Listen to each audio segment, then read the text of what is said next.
প্রিয় দর্শক, আপনারা কেমন আছেন?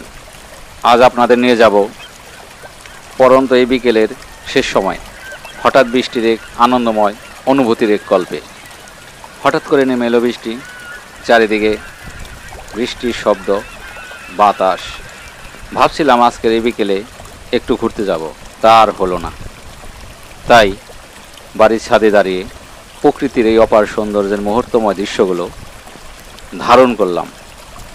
বাতাসে গাছগুলোকে সুন্দরভাবে দোলাচ্ছে, আর একদিকে আমার মন ও শরীরকে এক প্রশান্তির অনুভূতিতে ভরে দিয়েছে। এই সবই প্রকৃতির দান। বৃষ্টির এই দিনে ঘরে থাকতে খুবই ভালো লাগে। যারা কিনা ঘুমাতে বেশি ভালোবাসে তাদের জন্য আরও ভালো। ভিডিওটি কেমন লাগলো লাইক ও কমেন্ট করে জানাবেন। পরবর্তীতে আমরা অনুপ্রাণিত হয়ে আপনাদের কাছে আরও এমন দৃশ্য তুলে ধরব। ভালো থাকবেন সবাই। আবার কথা হবে অন্য কোনো ভিডিওতে।